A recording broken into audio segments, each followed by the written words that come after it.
mi la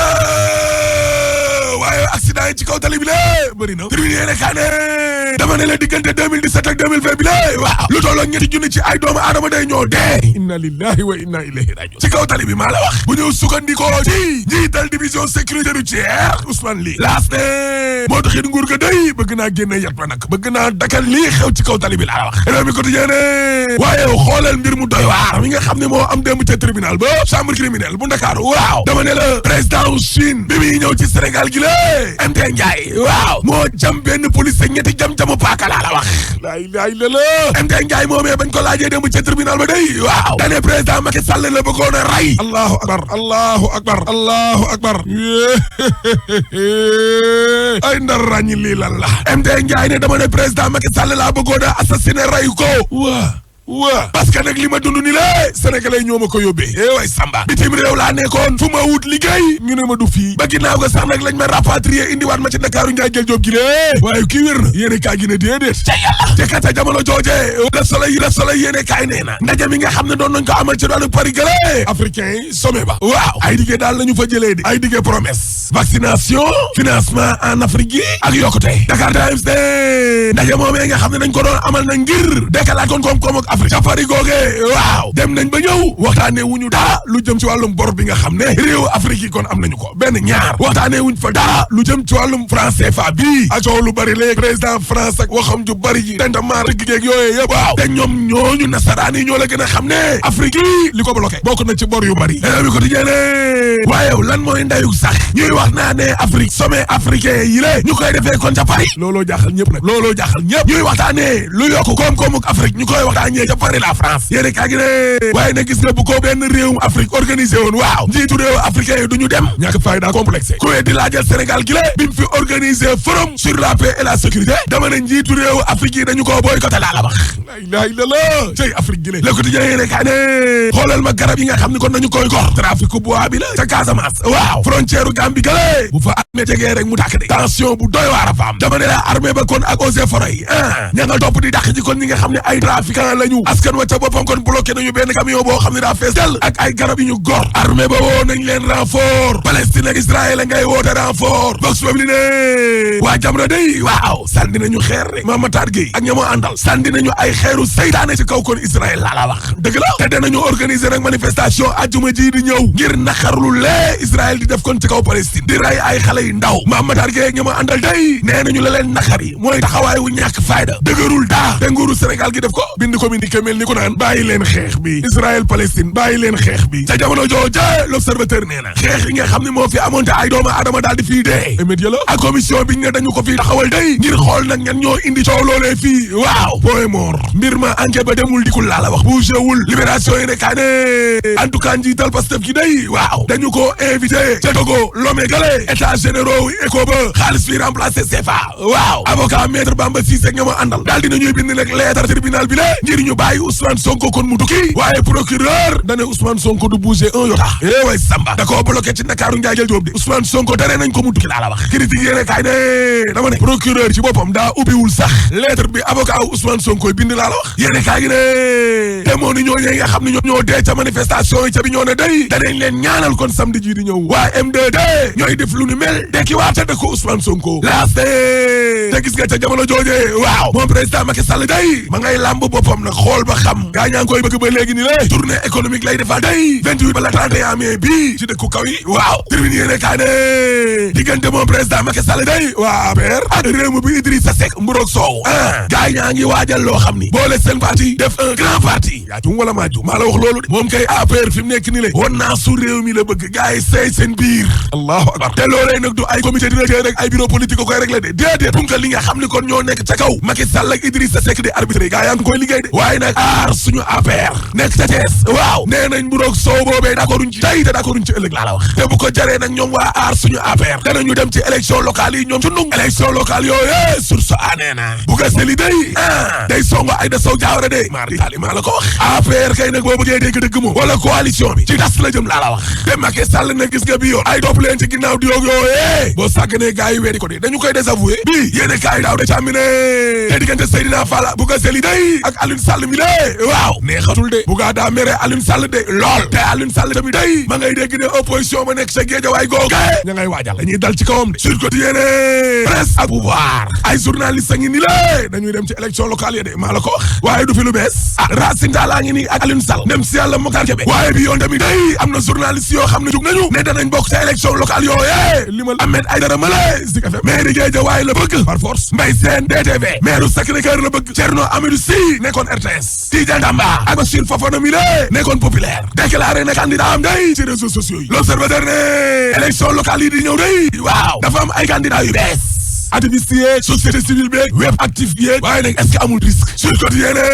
en tout cas waa APR day waaw léegi daal ku leen ko sambañ rek ñu saañ la ko laa la wax waaye waa LD Debout ci Vox Populi nee nañ cadre APR yooyee taxawuñ taxawaayo cadre seen juróom-ñetti at ilee wane na ni doo leen tus yàq ngeen nguur gi yàq réew mi ndool gi tey la gën a yokk nit ñi wóolooruñ yéen waa APR kon yéen seeni cadre amuñ dara luñ wax professeur Abdoulaye Bathily laa la wax waaye Amina Sakho day ca Parcelles ci Vox Populi yekk na lu mel ni xamee Mbaye Ndiaye Moussa Sy ak Amadou Ba Serigne Fallou Amar day ci évidence nee na président Macky Sall waaw ña leen di jiite ca kaw la googe nañ ko xool de Direct News de dagg bi nga xam ne ñu ngi koy daggaat Rufisque doone waaw Pathé Ndiaye indi na ci ay jubbanti de parce que Ndiaye jaata nee na xam nga seetlu gu njëkk gi nga xam ni kon moom la ñu njëkk a def mooy mbirum cuune la médiocre nañu bindee rapport présentation ba ca booba moo baaxul laa la wax xëy na nag la indi lii mooy wàllum yàkkamteeg patam-patamee dégg nga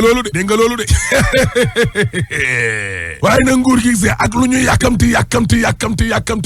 ñun yàkkamti wuñ dara ci suñu pétrole bi laa la wax parce que suul gaz du ko tere xeeñ te troisième mandat dañ ko fiy tere rek bopp moom la bëgg a testé tournée économique 28 ba 31 tournée politique rek mu naan économique Macky bu bëggee wër réew mi rek indil ñu économie la mooy économie ca France rek daa doy dégg nga loolu critique yéene kaay ñë xoolal procureur maanaam demande bi avocat wu Sonko yi bind yóbbu ko ubbiwu ko sax pour ne fa naan da leen di baal ak yooyu déedéet dee nag ñoom dañu dem bi ñoona ñaanal ñuy faatu une minute moom moo ci des ñoom ay tàllal loxo nii ñu ma dégg Direct News ñëw ak ñun ci Pathé Ndiaye redécoupage Tëngéej gis nga nee na non seulement am na ñu deful waaye projet bi ci boobu ni ñu ko bindee maanaam moo ànd ak précipitation moom moo tax affaire bi médiocre kii bu ñu leen doon noté tey 3 lañ leen di may dégg nga 24 heures ñëw ak ñun ci ok maanaam sàlla ngi nii nag ak coow li ñu ne woon moom moo fa am xeex ba cadre bu toll ni moom et cetera Dakar Times ñëw ak ñun si rek jeex na de ah waaw mais yow ñu ne relance économique la ñuy waxtaanee France si rek te waxtaanee wuñ dara ci lu jëm ci wàllum nu ñu fiy dindee bor bi waxtaanee wuñ CFA waxtaanee wuñ dara te tubaab yi ñoo la gën a xam ne jafe-jafe Afrique du dara lu dul bor bi le ak CFA bi waaw moo tax réew mi quotidien waaw sommet africain ñu dem ci relance économie africaine ñu koy defee ca Paris journal bi ne waaye nag africain yi tey parce que bu ko benn réewu Afrique organisé woon chef d'état africain yu bëree bëri dañuy boycotté ku weer di laajal Sénégal ci forum paix ak sécurité gars yi duñ ñëw complexe nasaraan yi la ñu am mais bu leen tubaab yi wooyu ñoom ñëpp ñu xiin taal seeni roppalaan daw dem ne fa cëpp toog comme ni yaas toogee tey yaas si kanam laa lay jaar wala ci ginnaaw noo ko sentiree rek ay dara bàyyi li ngay wax wallaay yaas dama ëppal de loo def rek xam naa di nga ma jaar la ci kanam wala ci ginnaaw noo ko sentiree rek Siré ma jaar ci kanam wala ci ginnaaw jaar ci kanam non Siré waxal yaas ci kanam ci boppam laa koy jaar wala ci ginnaaw jaar ci kaw kaw kon naawal mu fi jaar ma jaar ci ginnaaw wala ci kanam xam nga ñëw bunge la non wax ko fan laay jaar si moom ragalul wala nga jaar si suuf moom ragalul man ragalul ma ko wala nga kii rek nga seere rek ba ngay booral rek jaar ci kanam nga booral ma jaar nii ci kanam non devanture nii ci kanam nii ci kanam nii yes ma jaar ci kanam waaye léegi wala ci ginnaaw journée balaa moo neex nga naan meew bu ànd ak cafka Alip mooy waaja Alip mooy meew bi ànd ak vitamine calcium ak fer te di indil njaboot gi yëpp cawarte gi ñu soxla saa su ne teg si meewu nag piir la ngir ñëpp mën see bànneexu ni ñu ko bëggee ndekki goûter dessert yéenay bañ cafkaam bi benn la fi te ñëpp ànd nañ si mag ak ndaw yëpp koy xëccoo Alip bàyyiwul kenn ñëpp ci biir ku yor sa Alip daal kenn dàkku la noos. Dis Siri, où acheter les meilleurs équipements informatiques au Sénégal? Vous pouvez acheter vos équipements informatiques sur omoexpress.com. Siri, j'ai aussi besoin d'équipements électroménagers pour la maison. Rendez-vous sur www.omoexpress.com. omoexpress.com est la nouvelle boutique en ligne de Omo Group, ex-Omo Informatique. Vous y trouverez des équipements de dernière génération, des ordinateurs de bureau, des imprimantes et des cartouches de rechange authentiques, tout type d'accessoires, clés USB, disques durs externes, cartes mémoire, etc. Des téléphones et tablettes, des Smart TV, des réfrigérateurs, des micro-ondes et mixeurs, des cuisinières modernes, des climatiseurs et bien d'autres choses. Achetez et faites-vous livrer rapidement tout ce dont vous avez besoin à la maison comme au bureau. Omo Express, la qualité en un clic. moyen waxi noppi wala sax benn képp lañu si am te la sa gën a metti nag moo di forage ba nga xam ne moom la ñu amoon dafa paan kon amum ndox taw bu góor la fa bu ñu sa tolloo tàggat yaram Pape Mante moom lañu si àndal fas génne kon daal képp ak yéen kaay xëy dëxëñ ñu ànd sa xel Ahmed Aïdara ngeen taaxirlu ñu wàcc si tali bi saytu dem beex dikk bi Yacine Seck. Voici Trafic News. Merci beaucoup Aba Diatta ana foo toll. voilà progressé nañu ak yéen i jaaree ko ci passerelle bu Nabil Choucair foofu la yéen ñu bàyyi ko du côté de la foire foofu ngeen xaw a taaxirlu ci boobu la passerelle daal di koy dépassé wutali Mariama Niass foofu la aussi des ralentissements vers l'échangeur de Hann jaar nañ tànk aussi rond-point Cambérène foofu la aussi c'est complètement saturé yéen ñi jëm foofu la aussi vous allez perdre et du temps et du carburant ci boobu la trajet yéen nañ aussi boulevard du Centenaire la commune de Dakar à savoir yoonu Yaraax bi foofu la aussi toujours des gros poteaux en circulation mais néanmoins yaa ngi progressé ndànk wutali boulangerie Kappa à hauteur de l'échangeur aussi mën nga fa jaar pour éviter li nga xam mooy embouteillage yi jaaree ko du côté des maraîchers génne fi mooy cours privé cours privé bu maraîcher yi boppam yaa ngi génne entrée bu service technique foofu la aussi yéen ñi bàyyi ko boulangerie Kappa jëm échangeur bu Hann des ralentissements vous attendent à ce niveau Yacine Seck. C'était Trafic News. merci beaucoup Aba Diatta ba si kanam Mame Ndiaye wéyandi la xibaar yi. yenn ci ay ponk dañu koy jukki fas yéene ko waxtaanee ànd Cheikh El Hadji Mouhamadou Mansour Diop ak Siré Sy ñu koy door layoo gi war a dox ci diggante taskatu xibaar bi di Madiambal Diagne ak Souleymane Teliko moom moo jiite kuréel gi ba magistrat yi fii ci réewum Sénégal tey ji nag la ñu fas yéene jàkkaarloo gannaaw juróom-benni fan ci weeru mai ci fàttali la ñu waroon njëkk taxaw waaye mujj gi nag dañu ko dàqandi woon ba tey ji ñaar fukki fan ci weeru mai la ko waral moo di consignation bi nga xam ne dañ ko fixé woon ci fukki junni moom la ñu génnewul woon leeral yax Ndeye Khady Thiam Tall.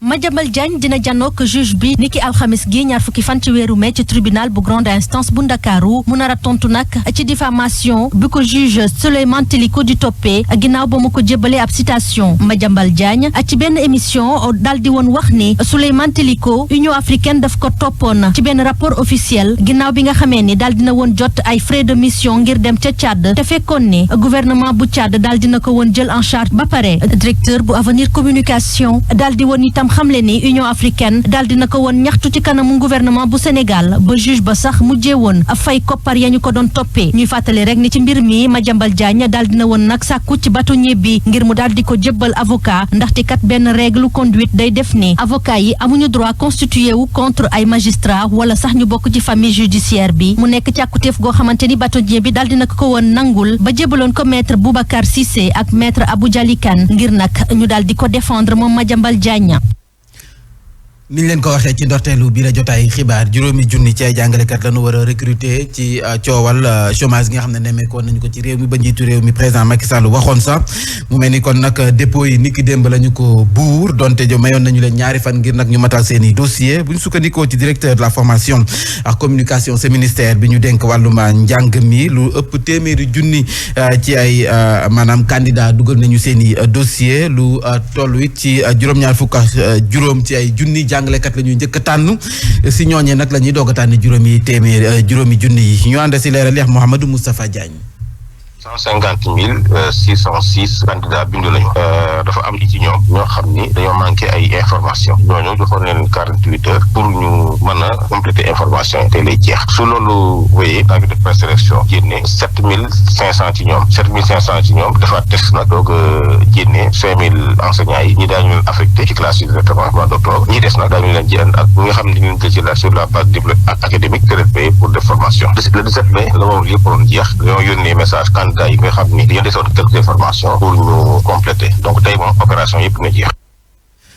desandi ba tey ci wàllum recrutement boobee la jaaxal secrétaire général bu syndicat autonome pour le développement de l'éducation et la formation ñoom nee nañu complément de dossier la ñu leen di laaj te nag la leen jaaxal moo di SMS yi ñu leen di yónnee ñu teewlu ay kàddoom moom Mbaye Sarr. bi président de la République annoncé ne dafay recruter juróomi junniy jàngalekat dañ ko kontaanoon mais li ñu gis jëmul kër parce que ministère de l'éducation depuis avant-hier mooy envoyé ay SMS à des candidats pour wax leen ñu compléter yeneen information alors que pare woon nañ kat ndaxte ba pare te plateforme bi amul woon information yooyu ñu leen di laaj pour ñu war ka compléter am na ñu nga xam ne déjà dañu jaaxle parce que dañoo jot SMS bi à 23h30 ñu ne leen tey war ngeen a compléter information yi moo tax nag ñu ngi mettre en garde le ministère de l'éducation nationale il ne faudrait pas que ñu trouver un prétexte pour éliminer des gens qui seraient aptes à enseigner bëgguñu ñu dévoyer recrutement bi indil ñu fi politiciens yu nga xamante ne bi dañuy bëgg a xëy na recrutement bi jaar ci yoon. El Hadj Mamadou Mansour maa ngi laa nuyu. fay naa la maam. na recrutement bi jaar ci yoon loolee la ñuy sàkku li leen jaaxal moo di complément dossier la ñu leen laa jaarale ko ci SMS. mais ci fii communication tollu xel mën na koo nangu quand même. communication tollu xel mën na nangu nga déposer ñu valider sa dossier ak sa numéro yëpp et loolu lu yàgg di am la maam. même rendez-vous médicaux yi ngay am sax ci yenn ci ay clinique SMS lañu la koy fàttalee SMS moom yàgg na même booy de demande visa pour ñu jafal la confirmation ba xam am nga wala amoo SMS lañ la koy yónneewee donc itam il faut li ñuy nangul bu ñuy demander visa France wala li ñuy nangul benn clinique nañ ko nangul aussi suñu gouvernement bu dee sa dossier validé nañ ko jël nañ ko ba noppi complément d'information ñu yónnee la SMS mais loolu xel mën na ko nangu quand même fi ñoo nga bàyyiloo xel nag mooy gap bi nga xam ne moom la ñu ñàkk say jàngalekat ëpp na fanweeri junni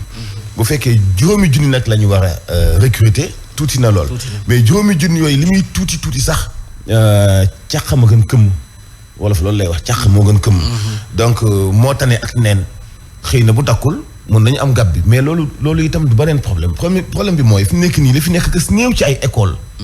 am na juróomi junni abri provisoire ci Sénégal abri provisoire yooyu bu fekkee 25 élèves ñoo fa nekk 100 ñoo fay nekk wala 75 moo fay nekk kon bu ñu yokkaatee jàngalekat yi ba jàngalekat yi xëy na commencé manquement bi di wàññeeku mais ci yan classe yan salle de classe la ñuy jàngalee loolu question la charrette bi jiitu fas nguur gi depuis daaw jéeg mat na léegi ñeenti at ñu ngi wax naan dañuy fexe wàññi abri provisoire yi mais wàññeekuwul salle de classe ñaata moo koy tabax xam nañu ko mais nañu procédé ci tabax ay salle de classe gis nga salle de classe yi bu doyee jàngalekat yi fay nekk daañu mais boo recruter ay jàngalekat foo xam ni juróom fukki élèves ñoo fa war a nekk nga def fa téeméeri élèves indiwaat beneen jàngalekat yokkaat ci te classe yi doyul est-ce que du ñu jëm vers gën a yokkaat abri provisoire yi nga xam ni doon nañu joytu déjà ne 5000 yi ëpp na est-ce que du ñu egg 10 000 abri provisoire alors parce que faaw ñu tabax ay salle de classe loolu moo ëpp solo moo gën a jàmp jamono ji kon nguur gi bu fekkee noppi nañu ci wàllu wutal ndaw ñi liggéey te gis nga maam gis nga campagne utal ndaw liggéey kenn waru ko dëxëñ ci programme ut ay enseignants yu doy dañoo denn mais bokkuñu am réew dafa war a am ay jàngalekat yu doy ça c'est très normal kenn waru ko boole ci programme utal ay ndaw liggéey emploi des jeunes c'est diamétralement opposé loolu mooy jeu politique bu graaw bi gouvernement bi jaxase ak yëf yi mélangé ko ba ñu foog ni wutal ndaw ñi liggéey la alors bokkuñu am réew day am ay jàngalekat foofu la politique bi xañame foofu la politique bi parce que école ak santé ce qu'on appelle en économie les secteurs non marchands donc secteur non marchand la donc foofu du ay profitabilité économique dafa état bi di dàq donc foofu dafa war a mat sëkk léegi nag wutal xale yi xëy ça c'est les secteurs marchands quoi. ok kon baax na ñu àddu jëm la ci wàllum campagne de vaccination bi jëm ci xeexu Covid bi mu mel ni kon jamono ji vaccin yaa ngi fi waaye askan wi ci boppam rawatina ndaw yi ñoo demul ñàqu ji looloo sabab waa kër docteur jamono ji ñu ngay tegi pexe ngir ñaax askan wi ñu dem ñàqu ji ndax la ñu gis moo di mag ñi si boppam ñu ëpp ñuy dem ngir ñu ñàq leen ñu ànd Cheikh Fatou Mbaye Diop Babacar Mar. vaccination ma ngay wéyandi ba léegi ba tax nag ci weeru koor gi mu mel ni ne dafa xawoon daal jamono ji ndax askan wi pare nañ rek ngir daal di vacciner waat groupe gi ñu fekk nag ñoom wane seen i ragal loolu. yàlla xam na ne xalaatuma ko. li tax ma ragal ko kay moom maa ngi koy def moom ma ne ko di ko toogee xam nga ne moom. seen réaction daal di reetaanlu waaye nag mu am ay signification yu bari ndax nag ñàkk information bi am surtout ci wàllu ndaw ñi. plupart corona bi ay mag yi lay gën a touché que ñun. dañ ne war ñu mën a ñaxu message bi ñu waroon véhiculer pour jeunes yi gën a mën a dem pour ñaxu defuñu ko tamit. avant Ramadan bi am na ñu doon vacciné wu surtout du may gis fenn foo xam ne dañ fay wax information bi dafa des donc man mi tey su ma bëggoon vacciné wu je ne peux pas dire fii laa war a dem vacciné wu. sëñ bii di ab mag ne moromam bu doon bañ te vacciné wu moo tax léegi mu ànd ci. non dama doon préparé koor gi ñëw. li tax nag am na benn paa buy jaar fi da daan daw ba mu vacciné nag mi ngi dugg ci nit ñi moo xam ne lii baax na moo tax. nag dose vaccin yi ñëw askan wi ñoom dañu jàpp ne foog ñu gën a dëgëralaat lii di communication bi waaye tamit daal di sensibiliser ci ñenn ci askan wi préjugé yu ñu am ci vaccin bi. si rési vaccin yi am na fi ndaw yi ñoo demul ñàkku ji. waaw war nañoo dem ñàkku ji de moom vaccin yi moom c'est-à-dire que sénégalais yi ñoom dañoo jàpp ni Covid bi maanaam romb na daal te tey jii souvent boo xoolee boo génnee ci mbedd mi mesure de prévention yi ñu daan def ak distanciation mesure barrières yi daanaka wàññeeku na lu xaw a bari quoi donc foofu peut-être que comme ni ko ñenn ñi waxee nee nañ communication bi xaw na sooxe. pour wax rek ni ci côté communication boobu moom. foog ñu xoolaat. ministre Diouf Sarr ca nañ ko nañ ko ŋàññee ci affaire communication ak gestion Covid bi. noonu la ko waaye yoo fi tamit di ŋàññee ci gestion commune bi quoi donc voilà. donc moom daal mi ngi noonu. daal mi ngi noonu quoi. vaccin yaa ngi fi demuñu ñàkku ji ani lu waral loolu réticence boobu ci ndaw yi. suñu première dose vaccin yi ñëwoon ci AIBD président Macky Sall dem gàttandu ko. ba ñu ñëwee dañoo wax ni dañu am cible. ci ñu ñuy vacciner. ci population bu Sénégal mag ñi ak ñi nga xam ne soxla nañu ko. balaa ñuy wax ndaw ñi demuñu vacciner wu ji dañu jeexal mag ñi ba noppi jeexalaguñu mag ñi. gis nga ci même directeur yi nga xam ñoo jiite laboratoire yi defar vaccin yi am na ci kenn dama xamatul exactement Pfizer wala am na ci koo xam seen directeur dafa wax ni moom du vacciner wu. parce que am nañu ko gën a yellool nañu vacciner ñi nga xam ñoo yelloo vaccination yi ba noppi moom mu soog a jël dose am parce que sens de responsabilité la. bu ñu poussé ndaw ñi ci ñu vacciné wu ji nañ matal seen cible ba noppi gouvernement bi. loolu moo gën a nekk farata. pourquoi poussé ndaw ñi ci ñu vacciné wu ji ndaw ñi kay dara jotu leen corona amul ci ñoom doole te mu ngi wàññeeku kay nañ leen respecté le mesure barrières yi wopp ji jeex fi te ñu vacciné mag ñi. li leer bareel mooy ñetti téeméeri junni ci ay dose warees na fi wàcc am na fi te yeneen diwaan yi sax vaccin baa nga fa kon nag dem ñàkku ji rek moo ci des bu ñu sukkandikoo ci docteur Ousmane Gueye moom mooy directeur bu service national de l'éducation ak wàllum information pour la santé ay kàddoom. Sinopharm ak AstraZeneca boole leen mat na presque 500 000 doses. 500 000 doses yi vacciné nañu plus de 400 000 doses. donc mën nañu wax ne vraiment suñu objectif par rapport ak ñu jot ci dose vacciné atteindre nañ ko largement parce que am nañ presque 99% couvert donc macha allah donc léegi pour wax ndax koor gi gàllankoor na ak yooyu gisoon nañu effectivement ni koor daxoon na nit ñi ñëwuñu woon mais léegi defe naa daal doses yi doyee nekk fii nit ñi dinañ ñëw vacciné jot nañu fan yi passé ni 300 000 doses 300 000 doses Sinopharm te léegi defe naa ci biir semaine ba ci semaine prochaine région yi yëpp dinañ jot seen dotation. ñu wutali sa diwaanu Casamance fanweeri at ak juróom-ñeent ñu nekkoon ci ak fitna jamono ji ñuy def seen kéem kattan ngir jàmm dellu si rawatina ndaw yi gannaaw ba ñu tënk ko ci ab kuréel tuddee ko Kambeng Kafo ñoom ñu ngay sàkku te ña nga xam ne ñoo doon waral coow la ñu toog waxtaan xool nañuy def rek ba jàmm sax foofee sa diwaanu Casamance Abdourahmane Diallo. labaliwaat nañu ko te ci suba si union bu syndicat yi ak it coordination bu amicale yu étudiants yu nekk seen université Assane Seck bu Ziguinchor amalati nañu benn sitting ngir réclamer seen tutelle lu toll ci 960 millions ci sunu koppar. en fait 960 millions il faut ñu am ko pour que université mën a fonctionner normalement. responsable coordination yu amicale yu étudiants yu université Assane Seck moom jàpp ne xaalis bi dañ ko luubal. ministre bi dafa lekk suñu xaalis. président de la république bu ci waxul bokk na ci te jàppale na ministre bi mu lekk suñu xaalis. mu ngoog ñuy jéggalu di boobu lépp élément waaye ci ka fàttali xam le ne kon juróom-benneelu édition jëm ci gouvernement face à la presse tey jii lañ ko waroon a amal ci alxames ji waaye dañu koy mujjee dax di ba ëllëg àjjuma ñaar fukki fan ak benn ci weeru mai la ko waral moo di ab ndajam hebdomadaire bu conseil des ministres kon nag àjjuma jëwriñ ñu dénk wàllum xëy mi formation professionnelle ak apprentissage ak insertion ci boppam mu fas yéene jàkkaarloo taskatu xibaar yi ànd seen naataangoom bii di jëwriñ bi ñu dénk wàllum ndaw yi. wàllu politique la ñu àddu jëm ci li nga xam ne rek mooy jongante gox-goxaan yi ñu dëgmal ndax nag coalition Benno Bokk Yaakaar la leen cay yoot mu mel ni kon lii nga xam ne rek moom la ñu woowee gentleman agreement jamono ji da nga xam dafa mel ni dañu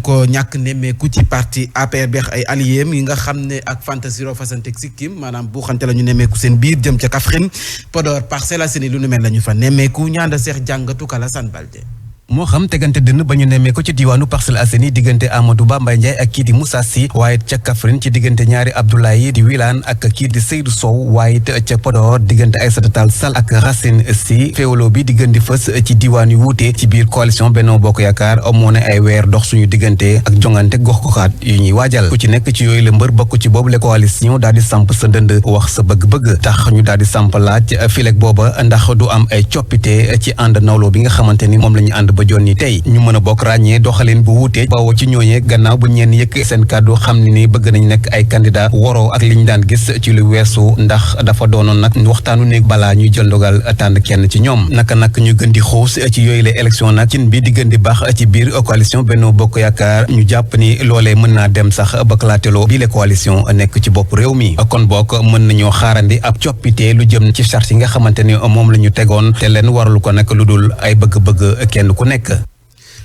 si wàllu politique bi élection locale yi ñëwagul waaye waa APR dafa mel ni rawatina seen coalition Benno Bokk Yaakaar bi dafay yëngu. waaw non il faut mu yëngu sax parce que élection moom en général buñ ci jóg di ca dem à la colonel parti bi nekk au pouvoir dafay am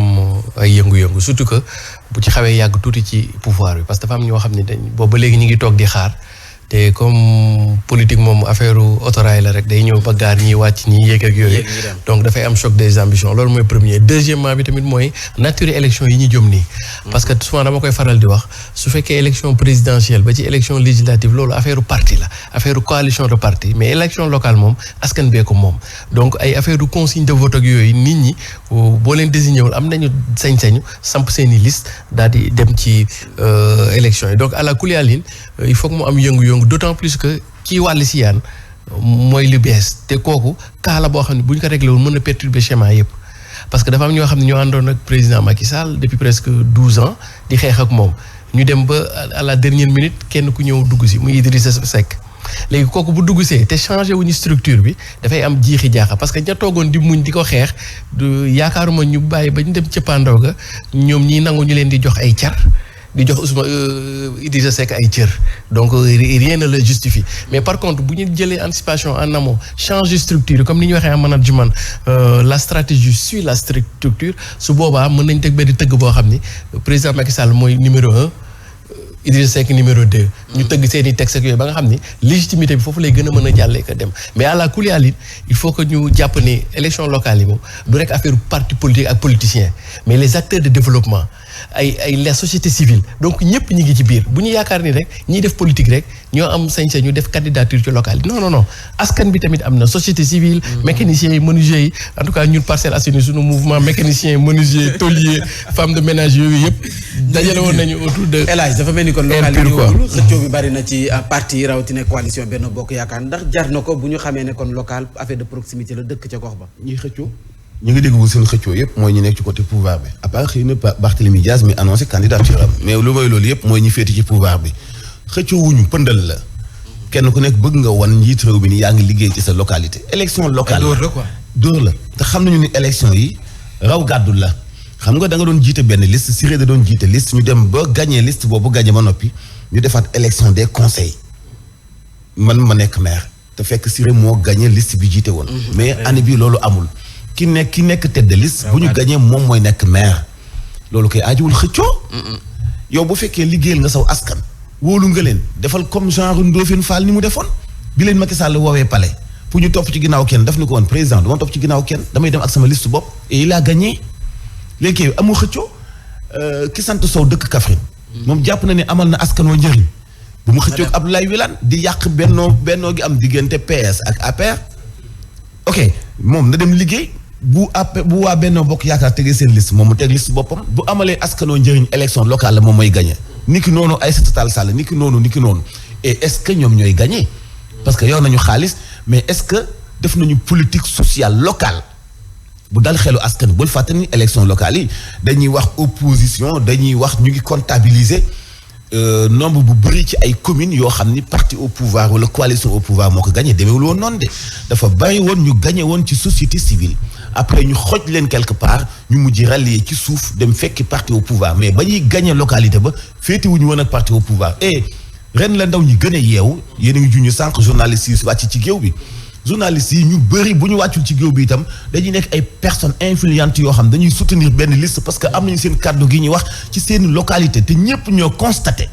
échec gi nga xam ne ak illégitimité bi nga xam ne moom la maire yi jiitee gox-goxaat yi moo tax gis nga xeexu APR yooyu ça n'engage que nañu xeex en tout cas ñun kenn ku ne localité bi nga nekk nañ ci am vigilance tey xool ki ko war a jiite parce que tu as ton mot à dire nga imposer ou soutenir benn liste parce que personne influente nga fa. dañuy wutali sa Tëngéej nawet bi mu ngi xeeñ jamono ji looloo sabab ñu soobu ci campagne campagne pré-hivernale ñu ngay seetal canal ba waaye askan wana dañoo gis ne liggéey bi yéex na lool te soo mayul nag ren ji taw mi dana teel a door ñu ànd Cheikh Ahmed Tidiane Seck Mansour Ndiaye. nii ci tàmbalik liggéey yu wér yi ci grand canal bu Tëngéej bi ñu dëkk ci pegg ga di daal di biral seeni njaxare. ñu nar a tàmbali du àgg feek ñaari weer wala feek ñetti weer nawet bi ñëw te bu nawet bi ñëwee te àggul c'est la ñuy commencé gis les conséquences boobu nga koy gis waaw parce que ndox mi dina ñëw du am fu mu jaar te am ndox du bàyyi yoonam. jekkalaat di réhabilitation bu canal boobu nekkoon sàkkuteef bu yàgg ci ñi nga xam ne ñoo di askanu Tëngéej waaye nag ñoom it nanguwuñu benn yoon ku daal di tëj ràpp boobu le canal yi di canaux dérivés yi di canal yi nga xam ne ñooy bàyyeekoo ci yeneen i quartier di ñëw di tuuru si ci biir canal bu mag boobee sax loolee nekk na ak njaxare ci yenn ci doomu Tëngéej yi. canal bi ak salte bi nii da nga naan lii day tëj ko mooy solution non li nekk fii mooy canal la fi amul benn ñaareel bi mooy da ngay toog ay at kenn du ko laal kenn du ko entretenir lu naaw tàbbi ci loolu nag la ñuy tiital suñu bopp di ko tiital suñuy mbokk. ci biir canal ba nag ñii di ouvrier ak technicien yi bis bu nekk ñu ngay wéyal seen ak liggéey donte la sax rythme ba ñuy doxee loolee di jur sukki sàkk rawatina nawet bi ñu dëgmal.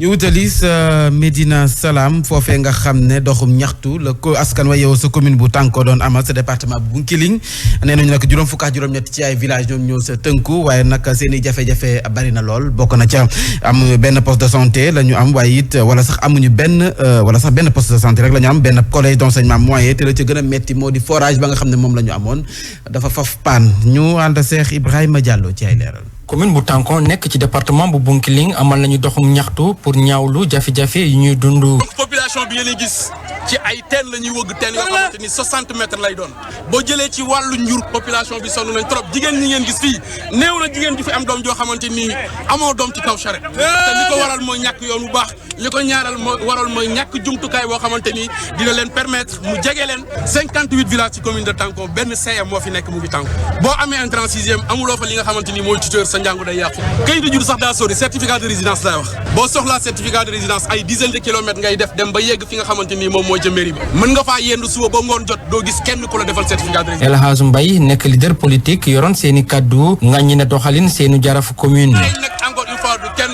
mooy ki fi nekk muy le maire Samba Sayane Diallo ñi doyal nañ ci moom population doyal nañ ci moom bëgg nañ mu dem. ci beneen fànn tam marcheurs yi talal nañu loxo njiitu réew mi pour mu jàppale leen ñu jot ci intrant agricole yi yu ñu dul gis fenn. ayca ñaareelu pàcc bi la jotaay xibaar tàggat yaram lay doon.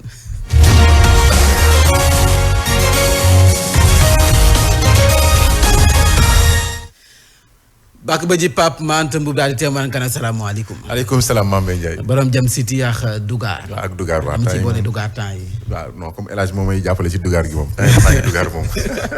Dougar foofu ñu jàppale leen. foofu ñu jàppale leen. waaw foofu ñu may leen jàpp de.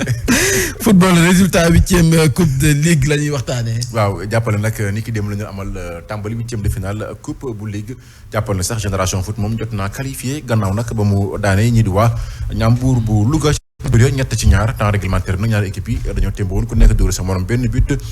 Linguère bu Saint-Louis tamit moom ci noonu la qualifié ci teg du juróom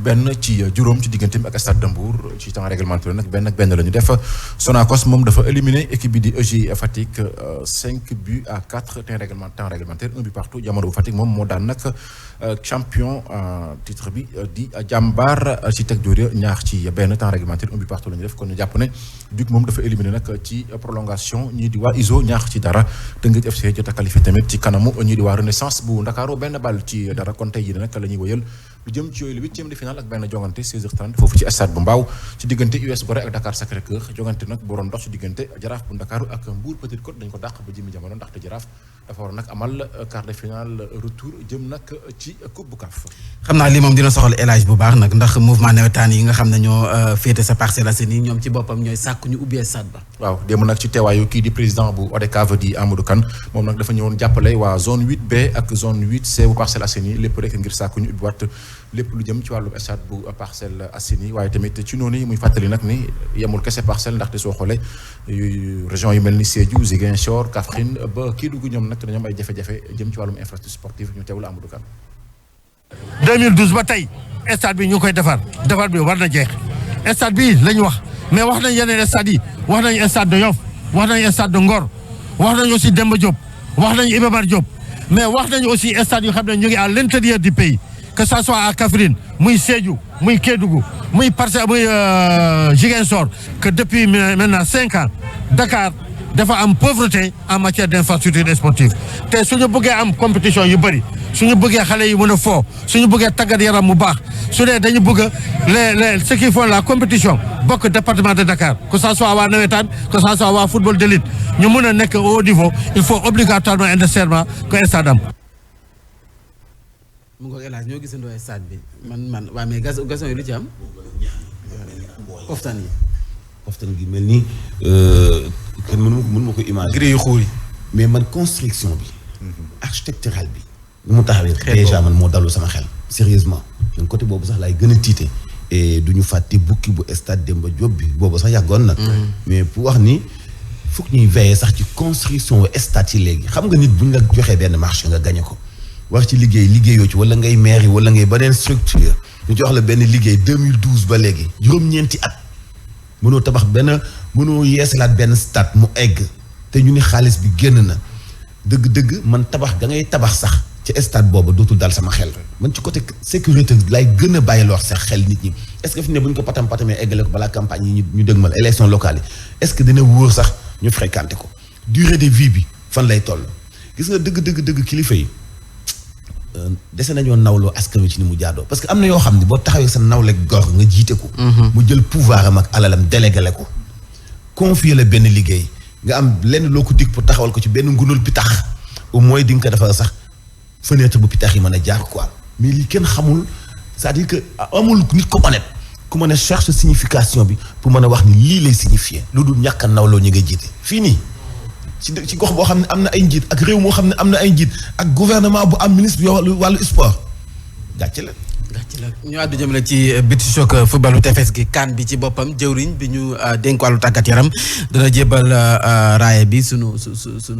gaynde yi. waaw suñu gaynde yi kon nag tey jëlee loon bu 11h jotee foofu ca Makkanam ministre des sports di Matar Ba fas yéene nag jébal raaya gi gaynde ak Sénégal yi nga xam ne ñoo fas yéene nag dalloo bi la compétition foofu ca Saly Portudal ni ki ñaar fukki fan ak ñett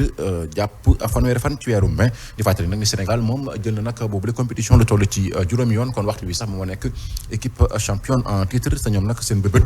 du lenn lu dul nag conserver titre bi fii ci réew mi Sénégal di fàttali nag moom moo nekk ci poule A bi ànd ci ak Tanzanie ni ki noonu Ouganda RD Congo moom mujjul nag teew ci boobule compétition ba tax na sax lu jëm nag ci wàllum calendrier bi sax dinañ ci indil ay coppite poule B bi nag jàppal ne Maroc moo fa nekk Égypte ak équipe bi di Îles Seychelles ak Mozambique. 42e championnat bu d'Afrique jëm ci wàllum judo tey ji la ñu koy door sa Dakar Arena. tey ji nag la ñuy tàmbali lu jëm ci wàllum 42e championnat d'Afrique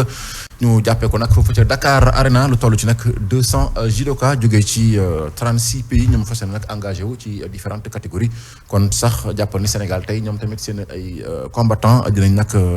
tàmbali lu jëm ci wàllum compétition bi ñeent ci ay jigéen la ñu doon ñaar ci góor jigéen ñi nag bokk na ci Marie-Jeanne Seck ak Aïcha Daba Diop nekk ci moins de 48 kilos Layla Sonko moins de 57 kilos ak Ndeye Oumy Camara moins de 57 kilos moom tamit Moussa Diop 60 kilos ak Ibrahima Thior moins de